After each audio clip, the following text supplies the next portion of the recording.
Bonjour à nous tous. Aujourd'hui, nous allons nous entretenir sur le thème comment identifier ou reconnaître un homme de Dieu. Je recommence, comment identifier ou reconnaître un homme de Dieu.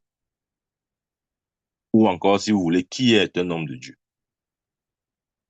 Ouais, aujourd'hui, ce thème, du moins d'après mon constat à moi, c'est un des thèmes, probablement le thème le plus chaud. Le plus chaud parce que ça interpelle chacun, plus d'un de toute façon. Et chacun y va avec sa compréhension, son intelligence, comment il perçoit la chose, etc., etc. Parce on a un peu donné une certaine étiquette à, à ce que, enfin, à tous ceux qui s'appellent hommes de Dieu. On les voit d'une certaine façon. Pour certains, les hommes de Dieu sont les bandits. Pour d'autres, les hommes de Dieu sont les malhonnêtes. Pour d'autres, les hommes de Dieu sont tous ou représentent tout ce qui est mauvais. Mais là, aujourd'hui, je ne veux pas, je réponds à la question de savoir qui est un homme de Dieu ou comment identifier un vrai homme de Dieu. C'est ça qui nous intéresse ce soir. Amen. Parce que si nous pouvons identifier un vrai homme de Dieu, les choses deviennent un peu plus faciles pour chacun. Mais si nous manquons d'identifier, nous courons le risque de combattre contre Dieu. Il y a beaucoup qui combattent contre Dieu, mais ils ne savent pas. Bien-aimé, je vais te dire ceci. Chaque fois que tu combats un homme qui a été envoyé de Dieu, ne crois pas que tu le combats. Tu combats celui qui l'a envoyé. Amen. C'est ce qu'il faut comprendre. Si tu combats un homme qui a été envoyé de Dieu, tu combats celui qui l'a envoyé. Ça, c'est important de comprendre. Parce que chaque homme de Dieu ou chaque personne étant envoyée de Dieu, il est soutenu par Dieu. Ouais, l'ambassadeur d'un pays est soutenu par le pays qu'il envoie. Et si tu as la maladresse de maltraiter un ambassadeur, tu crois que tu t'en prends juste à l'ambassadeur? Non. C'est à tout un pays. Ouais. De la même manière, si nous manquons de ne pas reconnaître les hommes que Dieu nous envoie, et puis encore, d'essayer de les détruire, nous nous détruisons nous-mêmes.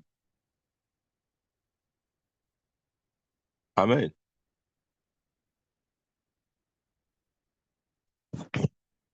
Nous nous détruisons nous-mêmes, bien-aimés. Nous ne pouvons pas détruire celui que Dieu a envoyé. C'est impossible, croyez-moi. C'est parce que les gens ne savent pas ça. Il y a des combats dans lesquels il ne faut même pas commencer à entrer. Tu es déjà perdant. Avant de commencer, tu es perdant. Amen. Une des choses que Dieu donne à ceux qu'il envoie, du moins à ceux qu'il envoie, c'est, comment je vais dire ça, la capacité de ne pas pouvoir être détruits. Ils sont indestructibles. Je vous dis, est-ce que vous savez que un véritable homme de Dieu, même toute une nation ne peut pas le détruire, quelle que soit la nation. Si je pèse bien mes mots, si toute une nation se regroupe pour détruire un véritable homme de Dieu, la nation la perd son temps. Amen. C'est pas possible. Maintenant, vous allez me dire, pourquoi je le dis? Quels sont les versets bibliques que j'ai? Regardez Moïse. Lorsqu'il a reçu le mandat pour son appel, tout l'Égypte n'a pas pu le détruire.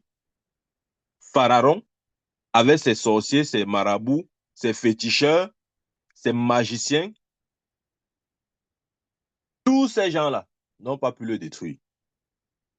Pourtant, humainement, ce serait facile. Regardez, il était quand même l'homme le plus puissant du monde, Pharaon, à cette époque. Il était la personne la plus influente, l'homme le plus puissant en termes de tout. Comme quoi, il aurait juste fallu qu'il donne un ordre. Ok, décapitez moi-même Moïse là. Chaque jour, il vient ici là me manquer le respect dans ma cour. Ouais. Il pouvait dire un truc comme ça. Mais ouais, jusqu'à ce que Moïse quitte de l'Égypte avec le peuple d'Israël, il n'a même pas pu toucher à un seul grain de ses cheveux. Pourquoi? Parce qu'il avait été mandaté et appelé par Dieu. Amen. Ça, c'est important de savoir. Avant d'entrer dans le thème comment identifier, il faudrait déjà qu'on comprenne qui est un homme de Dieu. C'est quelqu'un qu'on ne peut pas détruire. Même si toute une nation se lève, sauf peut-être si son niveau d'influence spirituelle est très bas. Mais si c'est un homme de Dieu qui opère dans la classe des hommes de Dieu majeurs, je dis bien, toute une nation ne peut pas détruire une telle personne. Mm. C'est impossible. Vous perdez votre temps. Pourquoi? Parce qu'il n'agit pas de lui-même, il est soutenu par un gouvernement qui n'est pas de ce monde. Amen. Pareil pour Jésus. Regardez, il aurait juste fallu que les pharisiens disent, OK, arrêtons le gars si on le tue même. On finit avec lui. Jésus a dit quoi? Jésus a dit, personne ne m'ôte la vie, je la donne. J'ai le pouvoir de la donner et de la reprendre. Donc même quand Jésus est mort à la croix, ce n'était pas parce qu'on l'avait arrêté. Observez bien, lorsque le jour de son arrestation, tôt le matin, quand ils sont venus vers lui, ils ont dit, nous cherchons Jésus de Nazareth. Jésus a dit, me voici. La Bible dit que dès que Jésus a dit, me voici, ils ont tous reculé en arrière. Ils sont tombés. Ils se sont relevés encore pour la deuxième fois. Ils disent, nous cherchons Jésus de Nazareth. Jésus dit, mais je vous ai dit, c'est moi. La Bible dit qu'ils ont une force une force les a comme propulsés en arrière, ils sont tombés. Ils sont tombés à 2 reprises. C'est la troisième fois qu'ils ont pu mettre main sur Jésus. C'était pour nous dire quoi? C'était justement pour dire ce que Jésus a dit. On ne m'ôte pas la vie, je la donne. J'ai le pouvoir de la donner et de la reprendre. Bien aimé, quelqu'un qui est envoyé par Dieu, il est indestructible. Je vous dis la vérité. Ne combattez pas une telle personne. Non, laissez-le, laissez-le. Laissez-le tranquille, laissez-le. C'est ce que les gouvernements parfois ignorent. C'est ce que parfois les hommes politiques ignorent. Ils se disent que comme ils sont des hommes politiques, ils peuvent faire ce qu'ils veulent, ils peuvent fermer les églises, ils peuvent faire ceci, faire cela. Certains ont même la prétention de dire qu'on va fermer les églises. Ce sont des stupides. Vous fermez quoi? Les églises. La Bible dit l'église est la colonne et l'appui de la vérité. S'il n'y a plus de colonne et d'appui, le monde ça devient n'importe quoi, bien aimé. Si la boussole du monde n'est plus là, la Bible dit que nous sommes la lumière du monde. Nous sommes le sel de la terre. Si on enlève la lumière et le sel, il reste quoi? J'ai pitié de ces politiciens-là, ils se lèvent, ils disent qu'on va détruire l'église, on va fermer l'église, on ferme alors. On ne peut pas détruire ce qui vient de Dieu. Amen. On ne peut pas détruire ce qui vient de Dieu. On ne peut pas détruire ce qui vient de Dieu. L'autre jour, on essayait d'arrêter les disciples, de bloquer leur ministère. Nous nous rappelons de ce que le père spirituel de Paul avait dit. Laissez ces hommes. S'ils viennent de Dieu, vous ne pouvez rien contre eux. Et s'ils ne viennent pas de Dieu, ce qu'ils font là ce qu'ils font va s'arrêter. Amen. Bien aimé, c'est important de comprendre ça. Nous ne pouvons pas détruire ce qui vient de Dieu. C'est impossible. Maintenant, comment identifier un véritable homme de Dieu? Ouvrons notre Bible. Dans 1 Jean 4, verset 1 dit, 1 Jean 4, 1, il dit, chers amis, ne croyez pas tout esprit, mais éprouvez les esprits pour savoir s'ils sont de Dieu. Car plusieurs faux prophètes sont venus dans le monde. Ouais. Il dit, chers amis, ne croyez pas tout esprit, mais éprouvez les esprits pour savoir s'ils sont de Dieu. Car plusieurs faux prophètes sont venus dans le monde. Ça veut justement dire que nous vivons dans un monde. Ouais, Jésus avait dit ça, il y aura toujours la bonne herbe et la mauvaise herbe. OK? Nous vivons dans un monde où nous avons d'une part les vrais et d'autre part les faux. Voilà pourquoi Dieu nous dit d'examiner. Dieu nous dit d'éprouver les esprits, de discerner. Amen. C'est de ça qu'il s'agit. Nous devons pouvoir discerner celui qui est de Dieu et celui qui n'est pas de Dieu.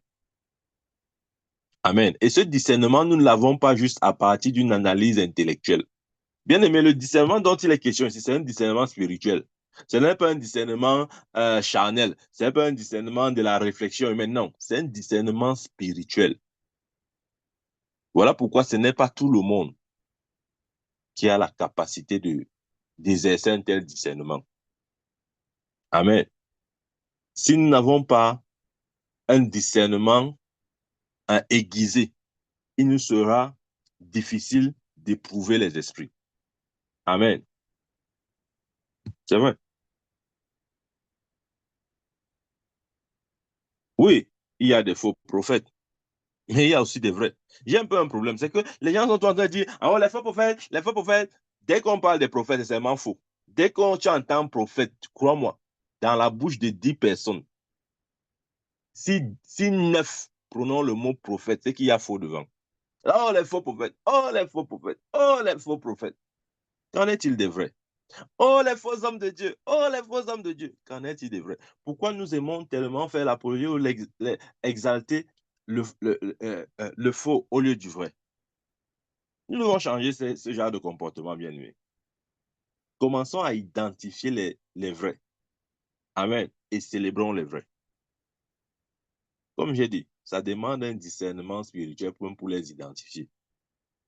Il y a des gens qui veulent discerner, mais ils discernent charnellement. On ne peut pas avoir un discernement charnel. Ce n'est pas le bon discernement. Le discernement qui nous permet d'identifier, c'est un discernement spirituel. Amen. Les gens se demandent, OK, comment faire donc la différence entre un vrai homme de Dieu, un faux homme de Dieu, ou encore, comme on aime dire, comment faire la différence entre un vrai prophète et un faux prophète? C'est simple, bien aimé. La première chose, pour ceux qui notent, notez ce premier point, c'est important. La première chose, tu dois d'abord être authentique. Voilà. Pour identifier un vrai homme de Dieu, pour identifier un vrai prophète, toi-même, tu dois être vrai. C'est vrai. Parce que si tu n'es pas vrai, tu ne peux pas identifier un vrai. Je m'explique. Si je ne sais pas à quoi ressemble un vrai billet de 10 000, comment je ferai pour identifier le vrai du faux? C'est impossible. Si je ne sais pas à quoi ressemble un vrai billet de 10 000, comment je vais faire pour discerner le vrai du faux? C'est impossible. Voilà pourquoi j'ai dit pour identifier un vrai homme de Dieu, pour identifier un vrai prophète de Dieu, tu dois toi-même être vrai. Il y a des gens qui sont faux, mais ils veulent identifier les vrais. Ce n'est pas possible, bien aimé. Si tu es faux, tu ne peux pas identifier un vrai. Comment? Ça n'a aucun sens. Tu dois toi-même être vrai si tu veux identifier les vrais. Voilà. Et là, j'ai constaté que généralement, ceux qui essayent d'identifier les vrais du faux, quand tu observes bien, eux-mêmes, ils sont faux, mais ils veulent identifier les vrais. Ça veut dire quoi être faux? Je m'explique. Être faux ne veut pas dire que tu n'es pas né de nouveau. Non. Tu peux même être né de nouveau. Mais ton degré de discernement est tellement bas que tu ne peux pas l'exercer. C'est ça être faux. C'est-à-dire, c'est avoir un niveau de discernement. Comment je vais expliquer ça? C'est comme si un enfant de 8 ans essaye de juger les problèmes de la nation. Ça, il n'a pas la compétence, il n'a pas l'expérience, il n'a pas la maturité pour le faire. Vous ne pouvez pas demander à un enfant de 8 ans de trancher ou de juger des problèmes nationaux. Il n'a ni expérience, ni compétence, ni maturité, il n'a rien. Il ne peut pas le faire. C'est comme ça beaucoup de chrétiens qui sont faux essaient de juger les vrais. C'est pas possible. Bien-aimé, si tu veux identifier un vrai prophète de Dieu, si tu veux identifier un vrai serviteur de Dieu, rassure que toi-même là, tu es d'abord vrai. Ça commence par là. Tu dois être vrai. En d'autres termes, tu dois avoir le niveau pour exercer le jugement dont tu veux exercer, que tu veux exercer. Tu ne peux pas être là, tu as à peine fini de boire le lait et tu veux juger les choses qui demandent à quelqu'un qui a des dents pour manger le macabo. C'est pas possible. Si tu es au lait, reste au lait. Amen. Grandis. Quand tu vas grandir et que tu auras un peu de dents solides pour manger le macabo, ouais, là, tu peux manger. Mais tu es là, tu as encore les mais tu veux manger le macabo, ça va caler dans ta gorge. Je dis ceci pourquoi? Parce que beaucoup, que ce soit chrétien, même homme de Dieu, ils sont tombés dans ce piège. Ils ont voulu, ils ont voulu euh, discerner ce qui est au-dessus de leur capacité. Non. Voilà pourquoi il dit, tu dois être vrai pour identifier un vrai. Ça, c'est important. Je donne un exemple. Pourquoi je dis ça? Regardez les pharisiens. Les pharisiens étaient toujours là en train de dire que oh, Jésus est un faux. Jésus est un faux. Jésus n'est pas de Dieu. Jésus, hein, c'est prince Belzébul, prince des démons. Jésus n'est pas un prophète. Pourquoi ils parlaient ainsi? Parce qu'eux-mêmes, ils étaient faux. Vous avez dit que quand tu es faux, tu ne peux pas identifier un vrai. Amen. Il y a des chrétiens pharisiens aujourd'hui. Je vous dis la vérité. Et ce sont eux qui sont toujours pressés de vouloir discerner. Ils sont pharisiens, mais ils veulent exercer un discernement qui ne relève pas de leurs compétences. Tu dois être toi-même vrai si tu veux identifier un vrai. Si tu n'as jamais vu à quoi ressemble un vrai billet de 10 000, comment tu vas discerner le vrai du faux? Donc toi-même, tu dois être vrai. Premier point. Il faut aller doucement, doucement aujourd'hui. Parce que personnellement, je suis fatigué d'entendre toujours ces choses-là. C'est-à-dire, c'est tellement dissonant, ça va dans tous les sens. Comme Dieu a donné la bouche à tout le monde parle seulement. Même ceux qui ne connaissent rien parlent. On parle, on parle, on parle. Des fois, bien aimé, apprenons à fermer nos bouches. Je vous dis la vérité. Apprenons à fermer nos bouches. Ça ne nous rend pas moins spirituels. Les gens croient que non.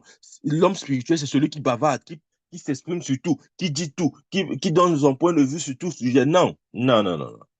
Non, non, non. Avant d'exercer ton jugement sur quoi que ce soit, pose-toi la question, est-ce que j'ai le niveau?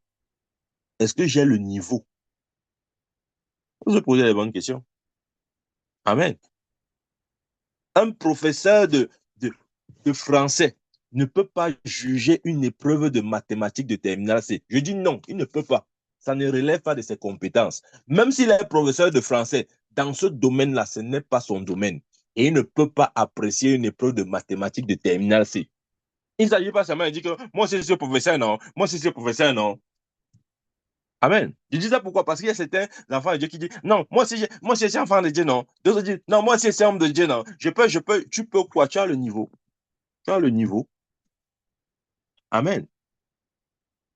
Je n'ai pas dit de ne pas juger, mais je dis que si tu veux juger, rassure-toi que tu as le niveau.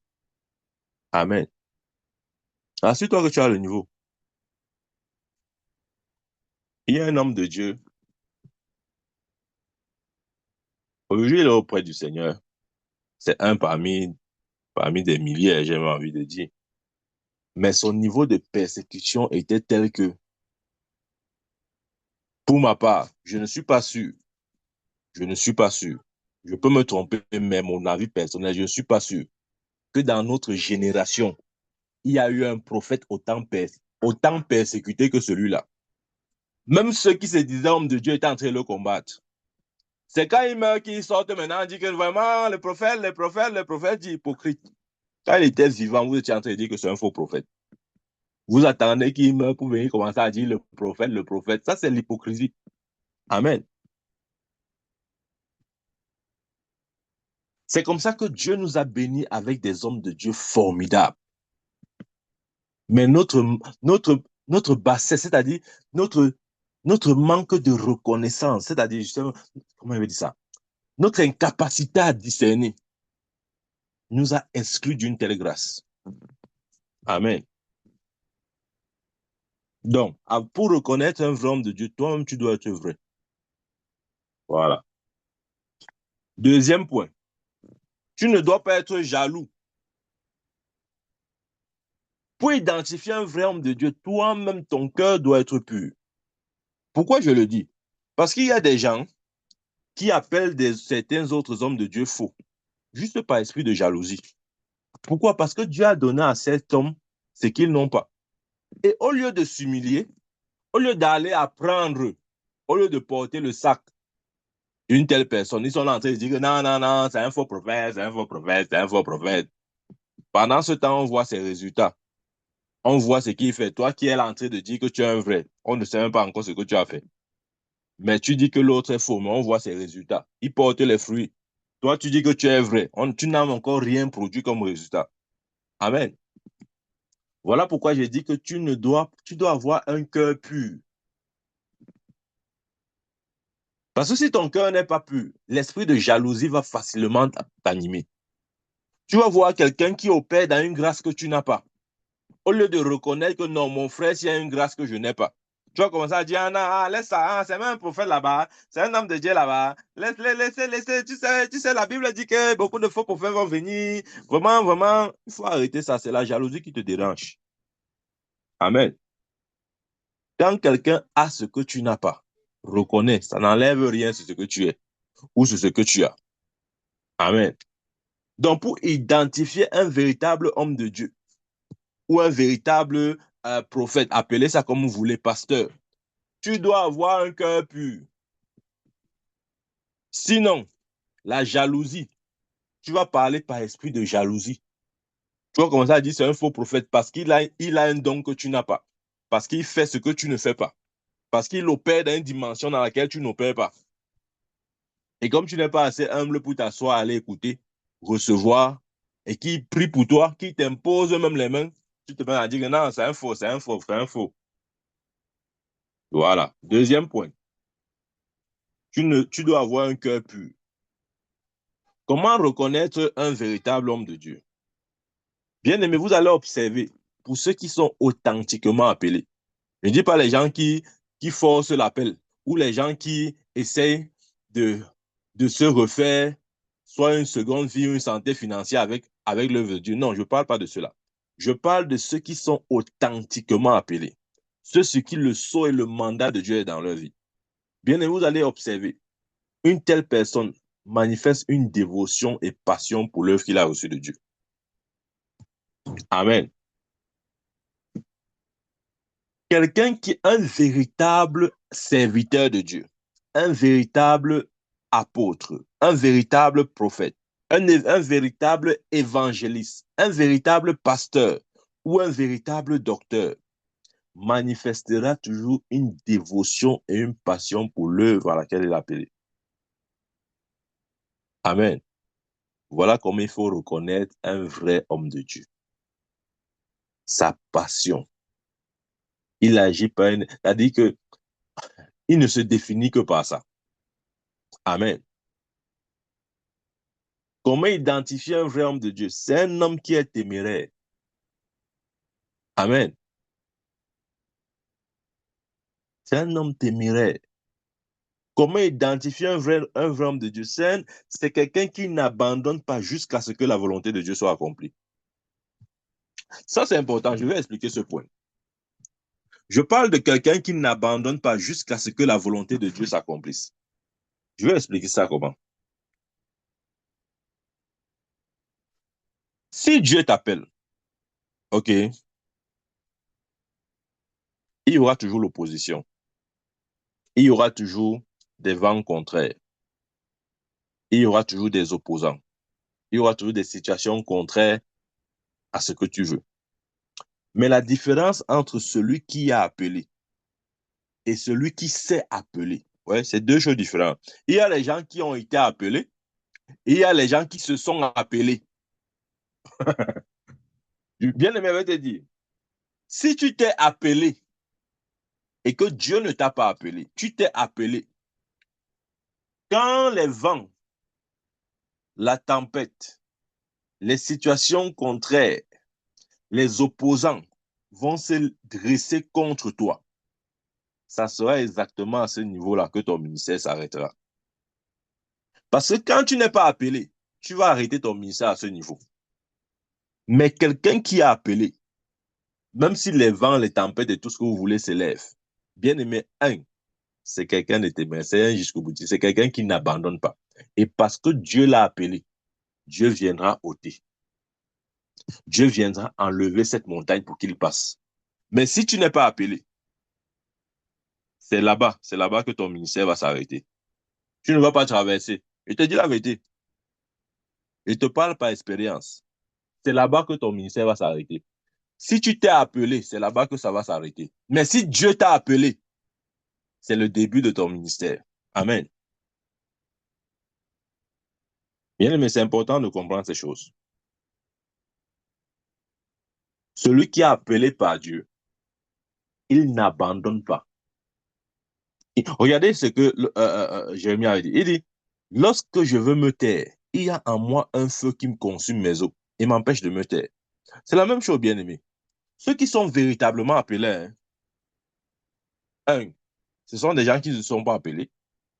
Et deux, l'appel de Dieu dans ta vie s'impose à toi. Paul avait dit quoi? Paul avait dit euh, qu'une nécessité lui a été imposée de prêcher l'évangile. Et malheur à lui s'il ne prêche pas. Quelqu'un appelé, c'est quelqu'un sur qui ou en qui Dieu a investi. Et Dieu, si vous voulez, une nécessité de prêcher l'évangile lui a été imposée. Et, et c'est tel que il sait que s'il ne fait pas ça, il sera littéralement maudit. Amen. Voilà pourquoi celui qui a appelé ne sait pas te comparer avec lui. Tu ne peux pas.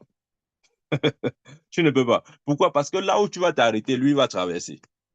Pourquoi? Parce qu'il a appelé. Amen. Parce qu'il a appelé. Si tu n'es pas appelé, tu vas t'arrêter au premier obstacle. Ton ministère va s'arrêter là. Parce que Dieu ne te backup pas. Parce que Dieu n'est pas derrière toi. Tu t'es levé, tu as dit je m'en vais. Il n'a pas dit viens. Tu es parti sans qu'il ne dise viens. Et si tu pars sans que Dieu ne dise viens, tu vas gérer la suite, bien-aimé.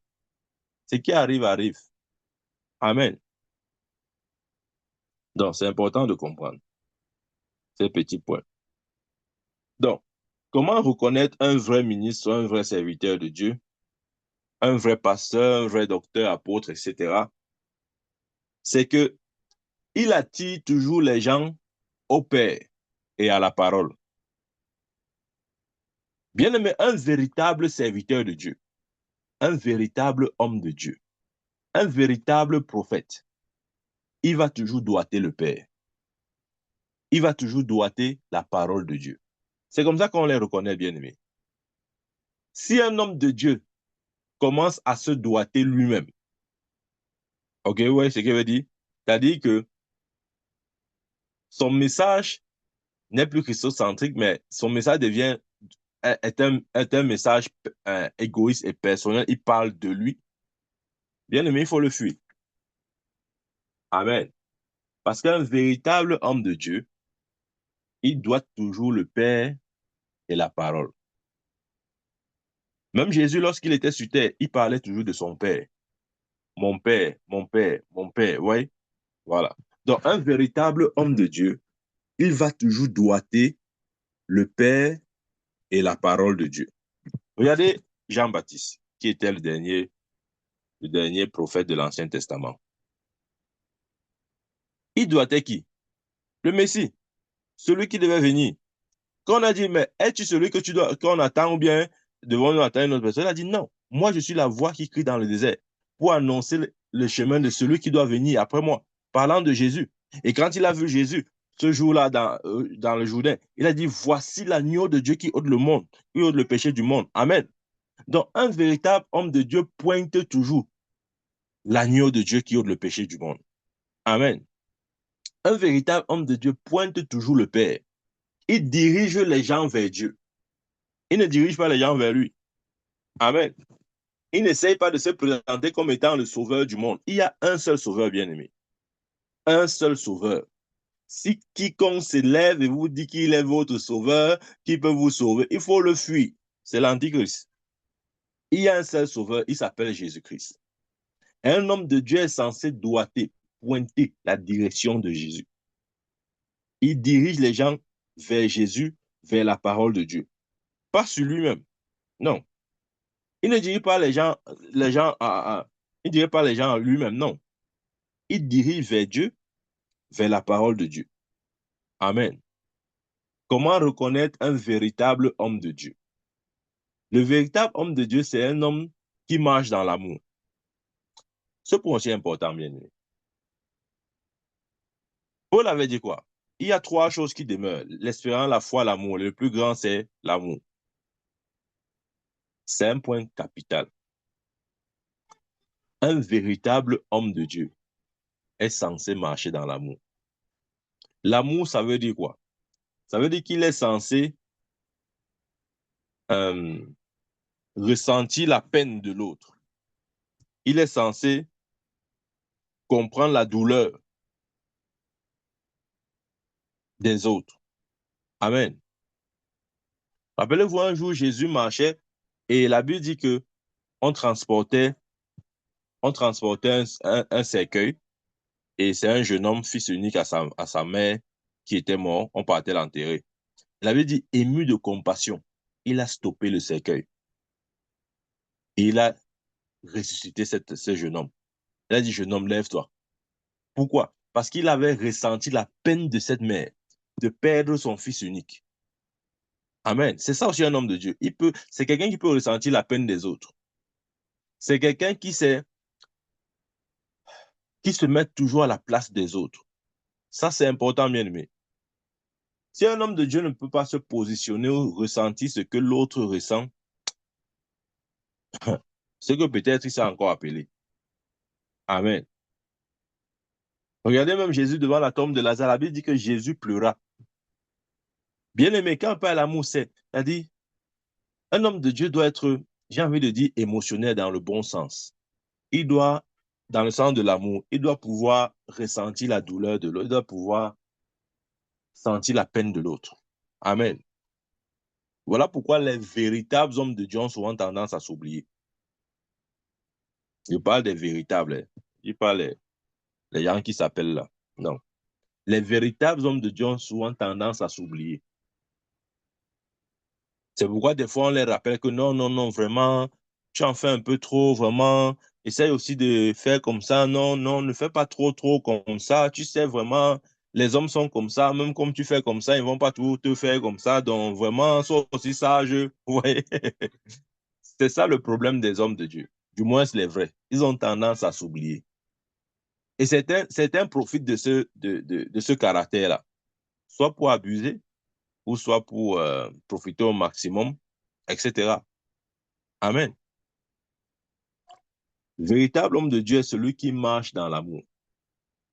Amen. Jésus a dit, la Bible dit dans 1 Jean 4, verset 8, celui qui n'a pas connu Dieu, celui qui n'aime pas n'a pas connu Dieu, car Dieu est amour. Ouais. Celui qui n'aime pas n'a pas connu Dieu, car Dieu est amour. Amen. Bien-aimé, un homme de Dieu, c'est celui qui aime. C'est celui qui, des fois, sait s'oublier lui-même. Si tu n'es pas authentiquement appelé, tu ne peux pas franchir le point que je suis en train de développer ici. Tu ne peux pas. Tu ne peux pas faire ça, bien-aimé. Laisse, tu ne peux pas. Tu ne peux pas. Parce que justement, naturellement, comment je vais expliquer ça? Ok, disons, je préfère le dire comme ça. Si la moyenne, c'est peut-être 12 sur 20, c'est-à-dire pour un chrétien normal, ce point qui développe l'amour aussi, 12 sur 20. L'homme de Dieu qui est authentiquement appelé ne peut pas être à 12 sur 20. Il va peut-être se retrouver sur ce point-ci, peut-être à 17, 18. Voilà pourquoi celui qui est un chrétien normal, il ne va pas comprendre pourquoi c'est comme ça. Pourquoi lui, il a 17 sur ce point. La moyenne, c'est 12. Il doit avoir 12 comme tout le monde. Mais il ne réussit pas à avoir 12. Pourquoi? Parce qu'il est appelé. Amen. C'est vrai, bien aimé. Mais comme je dis, des fois, certains chrétiens abusent un peu et certains hommes de Dieu aussi, sur ce point-là, ils se sont un peu lassés, ils ont un peu relâché parce que, bon, voilà, voilà. Mais ça, c'est ce qui est normal. Sur ce point-là, les véritables hommes de Dieu, ils ont tout ça en commun. Amen. Mhm. C'est important, bien aimé, de marcher dans l'amour. Même pas seulement pour les hommes de Dieu ou pour les prophètes, non. Pour tout enfant de Dieu. C'est vrai. C'est important. Comment reconnaître un vrai homme de Dieu? La parole de Dieu doit être cohérente dans sa bouche. La parole de Dieu doit être cohérente dans sa bouche. Ce point important, oh. La parole de Dieu doit être cohérente. Si Dieu t'a appelé à son service ou à son ministère ou à son œuvre, bien-aimé, rassure-toi que sa parole est cohérente dans ta bouche. Il ne faudrait pas que quand on t'écoute, à la fin, on dit que, mais le gars, tu as même dit quoi? C'était tellement confus que moi, je n'ai pas compris ce qu'il a dit. Non, la parole de Dieu doit être cohérente. En d'autres termes, tu dois être quelqu'un qui étudie. Parce que si tu n'étudies pas, ça ne sera pas cohérent. Amen. Bien aimé, la cohérence ne vient pas seulement du fait que tu es appelé de Dieu ou par Dieu. Non, la cohérence vient aussi de ta capacité à étudier la parole. Si tu n'étudies pas en tant qu'homme de Dieu, tu ne seras pas cohérent. Tu vas dire des choses, des absurdes, dire que des inepties. Tu vas, en fait, on va juste te regarder comme ça et dire, mais celui-ci, il est normal. Amen. La parole de Dieu doit être cohérente. Ça, c'est un autre point. Normalement, quand tu écoutes un véritable homme de Dieu dans la dimension parole, tu dois pouvoir le suivre d'un bout à l'autre. Tu dois pouvoir voir la cohérence dans ce qu'il dit. Tu dois pouvoir voir la précision dans ce qu'il dit. Amen. Ça, c'est important. Il faudrait la précision scripturelle. C'est pas seulement un truc que tu viens là, tu dis aux gens que Jean 3,16 a dit que Dieu a tant aimé le monde qu'il a donné son Fils unique afin qu'il compte quoi en lui le périr pour mais qu'il ait la vie éternelle. Alléluia, Amen. Alléluia, Amen. Chantons, chantons, mes frères, chantons. Alléluia. Ok, ça va, ça va. Maintenant, donnons les offrandes, les offrandes, les offrandes, apportez les offrandes, apportez les offrandes. Amen, Amen. Prions, prions pour la fin, prions pour la fin. Non, ce n'est pas ça. Amen. La parole de Dieu doit être cohérente. Un véritable homme de Dieu, la parole de Dieu est cohérente dans sa bouche. Quand il parle, tu sens qu'il est en train de te dire quelque chose. Ça, c'est important, bien aimé. C'est important. C'est pourquoi si Dieu t'a appelé au ministère, travaille ce point-là. Sinon, on aura de la peine à te cerner. On va dire, on ne saura pas vraiment. On va dire, mais celui-ci, c'est comment? Pourquoi ça parle un peu un genre comme ça là? Mais pourquoi quand il parle, c'est difficile à le saisir. Il a même dit quoi? Je n'ai rien compris. Hein. Tu as compris ce qu'il a dit? Mais le gars là, il nous amène même où je ne comprends même pas ce que, quand il parle. Amen. Bien aimé, un véritable homme de Dieu ne vacille pas sur la parole. Il s'en tient à la parole. Amen. Comment reconnaître un véritable homme de Dieu? Un véritable homme de Dieu éprouve la parole de Dieu, premièrement dans sa propre vie. Amen. Ça veut dire que la parole, il doit d'abord tester la parole là dans sa propre vie. Amen. Je prends un exemple. S'il dit que le nom de Jésus est au-dessus de tout nom, il doit tester cette vérité-là. Comment? En exerçant ce nom-là contre les puissants des ténèbres et voir comment le nom opère. Vous voyez ce qu'il veut dire? Voilà. C'est de ça qu'il est question. Parce que tu ne peux pas seulement être un homme de Dieu, tu viens dire que le nom de Jésus est au-dessus de tout nom. Alléluia, Amen. Alléluia, Amen. Il a reçu le nom au-dessus de tout nom. En nom de Jésus, tout genou fléchit dans les cieux, sur la terre et sous la terre. Mais tu n'as jamais testé ce que tu dis. C'est vraiment le bavardage. Le bavardage. Tu bavardes seulement. Amen. Non. Tu dois tester ce que tu dis. Si tu dis le nom de Jésus au-dessus de tout nom, dans les cieux, sur la terre, sur la terre, tu dois avoir une expérience de ce que tu dis là. Peut-être je dis n'importe quoi. Tu as eu à affronter les puissants des ténèbres. Tu as eu à affronter des esprits méchants. Tu as eu à opérer des délivrances avec ce nom et tu as vu le nom opérer. Oui, c'est de ça qu'il est question. Mais tu ne peux pas être là, tu n'as jamais fait une expérience du nom de Jésus. Tu viens seulement dire le nom de Jésus, le nom de Jésus. Ça, c'est rien du tout. C'est le bavardage. Amen. Si tu dis, tu enseignes, tu dis, le nom de Jésus guérit. Alléluia, Amen. Le nom de Jésus guérit, c'est vrai. Mais est-ce que tu as une expérience de ce que tu dis?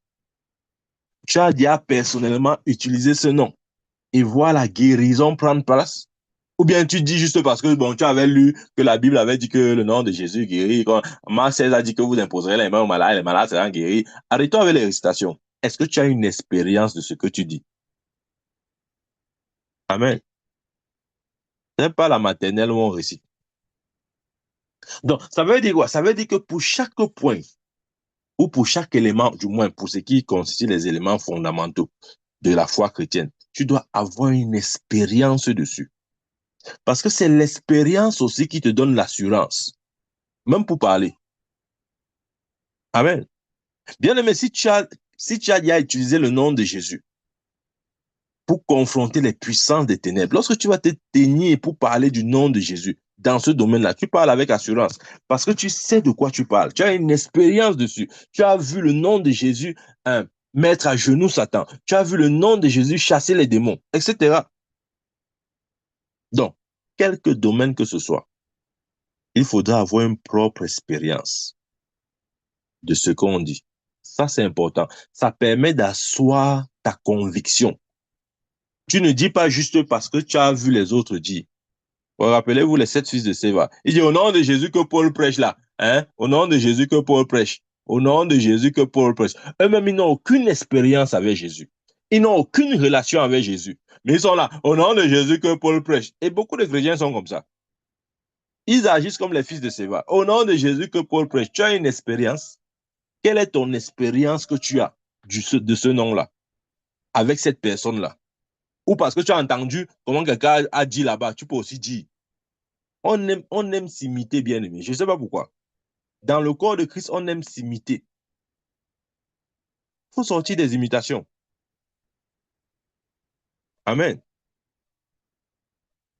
Donc, un homme de Dieu, c'est celui-là qui éprouve la parole dans sa propre vie. Amen. Ce n'est pas juste quelqu'un qui parle. S'il dit, par exemple, Dieu est fidèle, il ne dit pas ça parce que la Bible a dit que Dieu est fidèle. C'est vrai, la Bible le dit. Mais il a une expérience de la fidélité de Dieu. Je vais vous dire, lorsqu'il parle d'expérience, peut-être vous ne saisissez pas bien de quoi je parle. Quand Dieu est apparu à Moïse sur la montagne, il s'est manifesté sous forme enfin, dans le buisson Adam, nous connaissons. Le buisson était en feu, mais ne se consumait pas. Et Moïse a regardé de loin cette vision. Il a dit, mais quelle est cette vision étrange? Pourquoi ce buisson en feu ne se consume-t-il pas? C'est en s'approchant. Lorsqu'il s'est approché, la voix est sortie du buisson. Et Dieu a dit, je suis le Dieu d'Abraham, d'Isaac et Jacob. Maintenant, peut-être les gens ne savent pas. La voix qui est sortie du buisson, elle lui a parlé. C'était Jésus-Christ. Amen.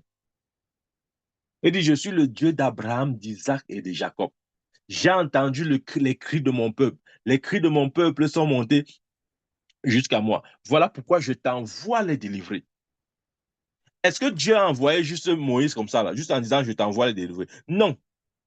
Il a donné un signe. Il s'est rassuré que Moïse ait une expérience personnelle avec Dieu. Dieu a dit, jette ton bâton à terre. Quand il a jeté son bâton, il a vu son bâton se transformer en serpent. Il a dit, hey, c'est quoi ça? C'est quoi ça? Pourquoi mon bâton se transforme en serpent? Maintenant, cette expérience n'était pas pour rien. Parce que Dieu voulait qu'il voie ça d'abord. Que ça asseye sa confiance, son assurance, pour que devant Pharaon, il ne tremble pas. Voilà pourquoi devant Pharaon, il a répété le même miracle avec assurance. Parce qu'il avait déjà vu ce bâton se transformer en serpent. Il savait qu'en jetant, ce que j'avais vu va se reproduire. C'est pourquoi j'ai parlé d'une expérience. Quand tu as une expérience avec Dieu, lorsque tu parles, ça a plus d'impact. Parce que tu n'es pas juste quelqu'un qui essaie de réciter un credo ou bien une formule magique. Non. Tu essaies de reproduire ce que tu as vu. Amen. Il avait vu le bâton se transformer en serpent dans la présence de Dieu. Et il s'est dit, si le bâton-ci peut se transformer en serpent dans la présence du Dieu d'Abraham, du Dieu d'Isaac et du Dieu de Jacob, à combien de fois raison le petit Pharaon? Oui. Voilà pourquoi il dit c'est important d'avoir une expérience personnelle. L'expérience bâtit l'assurance, la confiance. Quand tu parles, tu ne parles pas juste pour parler. Amen. Tu parles des choses que tu as expérimentées. Donc voilà pourquoi un véritable homme de Dieu, c'est celui-là qui, il éprouve la parole. Amen. Dans sa propre vie. Il teste ça. Il se rassure que ça marche. Bien aimé, Moïse devait se rassurer d'abord que le bâton là se transforme en serpent avant de lancer ça devant Pharaon. Hein. Ah oui, il devait d'abord être rassuré sur ce point-là. Sinon, il devait prendre cette assurance où il devait avoir cette inspiration comment? Dieu a voulu qu'il ait d'abord une expérience. Bien aimé, quand tu as une expérience devant, avec Dieu, l'expérience que tu as avec Dieu sera une démonstration auprès des hommes. Non, tu vas comprendre le point ici. Je dis que l'expérience que tu as avec Dieu, Dieu va utiliser ça auprès des hommes comme une démonstration. Amen. Pour Pharaon, c'était une démonstration. Et Pharaon croyait que c'était une démonstration évidente. Il a appelé ses magiciens. Il a dit, ah non, ça c'est rien. Si tu jettes ton bâton, même mes magiciens font autant. D'ailleurs, mes magiciens jetaient aussi vos bâtons. Ils ont jeté. Tous les bâtons sont devenus les serpents. Mais la différence, c'est quoi? C'est que le bâton de Moïse a avalé tous les autres bâtons. Pourquoi? Parce que ce bâton avait goûté ou avait eu l'expérience de la présence de Dieu. C'est un bâton qui était déjà entré dans la présence de Dieu. Le bâton des magiciens de Pharaon n'avait jamais expérimenté la présence de Dieu. Voilà pourquoi celui qui a expérimenté la présence de Dieu aura toujours la victoire sur celui qui n'a pas expérimenté. C'est vrai.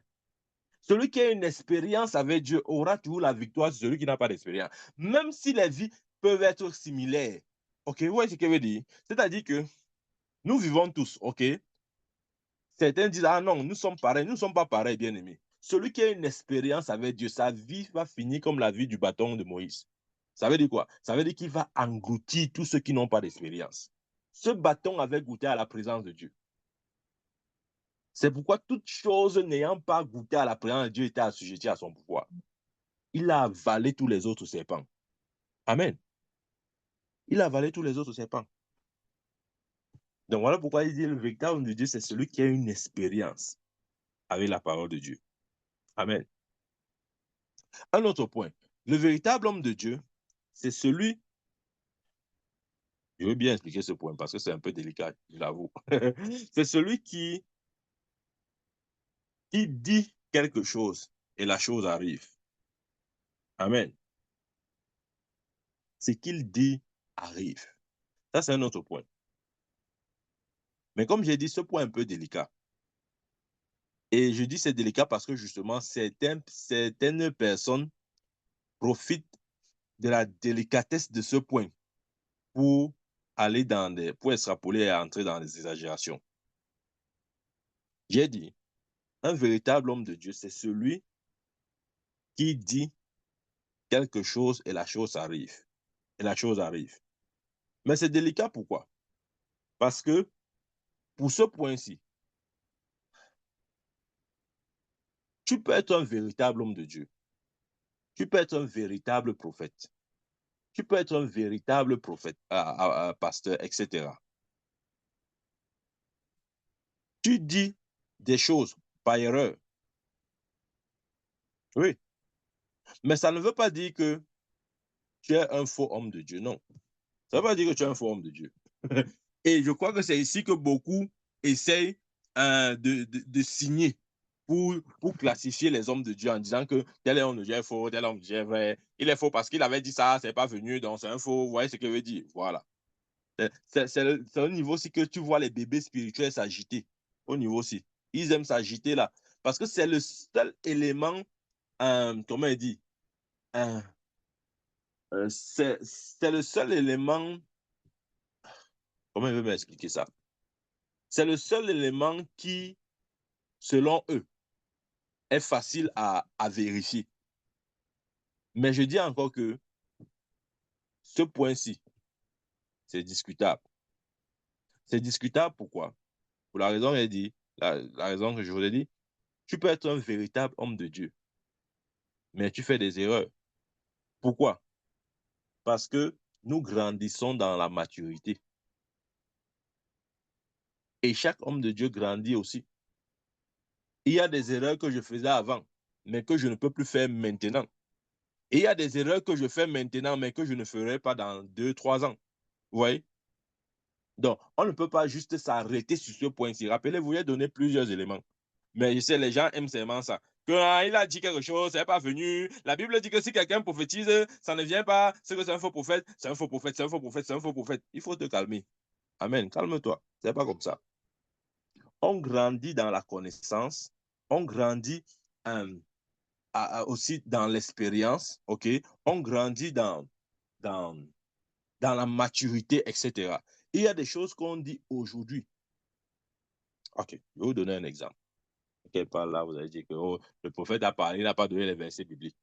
Ésaïe prophétise. Il dit quoi? Dieu crée les ténèbres, Dieu forme les ténèbres et Dieu crée l'adversité et forme les ténèbres. C'est Ésaïe, c'est dans ta Bible, c'est dans ta Bible. Ben, si pas maintenant, tu vas dire que non, mon prophète, c'est quoi? Tu veux seulement justifier alors? Écoute, je te parle de quelque chose qui est dans ta Bible. Ésaïe avait prophétisé une fois. Il dit, Dieu crée les ténèbres et forme l'adversité. Alors que Jacques dit qu'en lui, il n'y a point de ténèbres. Ça veut dire que la prophétie d'Ésaïe, cette prophétie-là est fausse. La preuve, c'est que Jacques vient le corriger en disant qu'il n'y a pas de ténèbres en Dieu. Mais Ésaïe avait dit que Dieu crée les ténèbres. Maintenant, comme c'est dans ta Bible, tu ne parles plus. S'il faut donc juger, comme on aime souvent juger là, ça veut dire que Ésaïe est un faux prophète. C'est ce que ça veut dire. Ça veut dire qu'Ésaïe est un faux prophète. Mais nous savons qu'il n'est pas un faux prophète. Pourquoi? Parce que la Bible dit que l'Ancien Testament était l'ombre des choses à venir. Donc, dans l'Ancien Testament, aucun prophète ne pouvait avoir une révélation complète du mystère de Christ. Voilà pourquoi chacun parlait un peu comme, c'était un peu, comment dire, il voyait un peu comme de manière floue. Il n'avait pas la révélation précise. C'est pourquoi Ésaïe peut dire que Dieu crée les ténèbres, il crée les ténèbres, il forme l'adversité. Il forme les ténèbres, il crée l'adversité. Mais quand Jacques vient, avec la plénitude du Saint-Esprit en lui, avec la compréhension et la révélation du mystère de Christ, il nous dit autre chose. Il nous dit en lui, il n'y a point de ténèbres. Oui. Maintenant, si on revient dans le jugement des bébés, là, on va commencer à dire qu'Ésaïe est un faux prophète. Non, il n'est pas un faux prophète. Il a vu, mais il n'a pas vu de manière claire. Parce que la dispensation dans laquelle il était ne lui permettait pas de voir les choses de manière claire. Est-ce qu'il est un faux prophète? Non. Amen. Voilà pourquoi il dit que ce point est délicat. Mais c'est là où tous les bébés spirituels là, se versent. On dit non, non, non, non, c'est un faux, c'est un faux, c'est un faux, c'est un faux, c'est un faux, c'est un faux. Il a dit ça, c'est pas venu. Il a fait non. Amen. Donc, il faut aussi le dire, dans la croissance des hommes de Dieu, il y a des fois des choses que nous disons, parfois par un excès d'enthousiasme. C'est-à-dire, on est un peu très. Oui, l'homme de Dieu n'est pas Dieu. L'homme de Dieu a aussi les émotions comme toi et comme toute autre personne. Donc, des fois aussi, jusqu'à ce que nous mûrissons suffisamment, il y a des choses qu'on peut aussi dire dans l'émotion. Mais ça ne veut pas dire que nous sommes qu'un tel homme de Dieu est un faux. Non, pas forcément. Amen. Ou même, parfois, sous l'effet de la pression, tu peux être sous une pression de ton entourage et ça t'amène à faire des choses que tu ne devrais pas faire. Oui. Donc, il faut tenir en compte tous ces paramètres dans l'exercice du jugement ou dans le discernement. C'est vrai. Ou même, un homme de Dieu peut dire quelque chose juste parce qu'il n'a pas prêté attention à l'Esprit de Dieu à ce moment-là. Ouais. Mais ça ne fait pas de lui un faux. Ça ne fait pas de lui un faux. Amen. Pour être un faux, il faudrait n'avoir pas reçu l'appel de Dieu. Si tu as reçu l'appel de Dieu, tu ne peux pas être un faux. Ça veut simplement dire que tu es un vrai qui a besoin de grandir dans, dans la maturité ou dans l'exercice de ton appel. C'est tout. Amen. C'est tout. Donc, bien aimé, je tenais à relever ce point-là, à un peu expliquer les choses. Le vrai homme de Dieu n'est pas seulement celui qui dit et ça arrive. Un vrai homme de Dieu peut dire ça n'arrive pas. Bon, je veux pousser plus loin. Je veux pousser plus loin.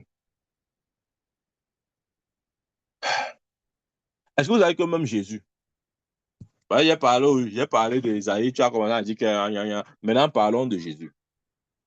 Lorsque Lazare était mort, était malade, qu'est-ce que Jésus a dit? Jésus a dit cette maladie n'est pas pour la mort. Mais quand tu lis ta Bible, Lazare est mort. Voilà. Là, je parle de Jésus, hein, je parle de Jésus. Je te connais. Quand on a dit à Jésus que Lazare est malade, Jésus a dit quoi? Jésus a dit que cette maladie n'est pas pour la mort. En d'autres termes, Jésus a prophétisé que Lazare ne va pas mourir. Mais nous savons que Lazare est mort. Maintenant, si c'est un homme de Dieu qui dit que Lazare ne va pas mourir et que Lazare meurt, on va dire, ah, voilà, c'est un faux prophète. Voilà les faux prophètes qui sont hier venus. Les voilà. On les reconnaîtra par leurs fruits. Ils ont dit des choses, ce n'est pas venu. Il est faux prophète. Bien aimé, dans ce sens, ça veut dire que même Jésus était faux prophète. Parce qu'il a dit que cette maladie n'est pas pour la mort. Mais quelque temps après, Lazare est mort. On va dire que oui, il est venu le ressusciter. Je ne refuse pas. Mais il est mort. Ah, voilà. Donc, il faut voir au-delà. Il faut voir au-delà. C'est ce que j'essaye de dire. Pour discerner, c'est pour ça que j'ai commencé avec ce premier élément. Pour discerner le vrai du faux, tu dois être toi-même vrai. Amen. Parce qu'il y a quand il dit être vrai, ça veut dire quoi?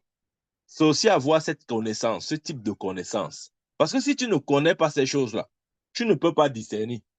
Tout ton discernement sera seulement basé sur le visuel, sur ce qui peut être perceptible, sur ce qui peut être considéré comme des basiques, et c'est entre guillemets. Je vais dire un basique entre guillemets. Parce que tu vas dire que non, il a dit ça, c'est pas venu, donc il est faux. Non, calme-toi. Je t'ai dit que Jésus avait dit à Lazare, qu'on a dit qu'il était malade, cette maladie n'est pas pour la mort, mais Lazare est mort. Voilà. Donc, ce n'est pas toujours comme on pense là. OK. Donc, voilà pourquoi c'est important pour chacun de nous de connaître la parole de Dieu. Parce que si tu ne connais pas la parole de Dieu, bien aimé, la parole de Dieu est la première source de discernement. Vous voyez tout ce que j'ai expliqué là. Je me suis basé sur la parole de Dieu. Je n'ai rien dit hors de la parole de Dieu. J'ai dit tout ce que j'ai dit. J'ai tiré ça de la parole de Dieu. Tu dois connaître la parole de Dieu. Sinon, ton discernement ne sera pas aiguisé. Amen. Parce que être vrai signifie aussi connaître la parole de Dieu. Jésus avait dit aux pharisiens, vous ne comprenez ni la puissance de Dieu ni les Écritures. Pourquoi? Parce qu'ils sont faux. Les gens faux sont ceux qui ne connaissent ni la puissance de Dieu ni les Écritures. Amen. Donc, pour parler à ça, c'est quoi? Il faut connaître la parole de Dieu. Bien aimé, connais la parole de Dieu pour toi-même. Je dis, connais la parole de Dieu pour toi-même.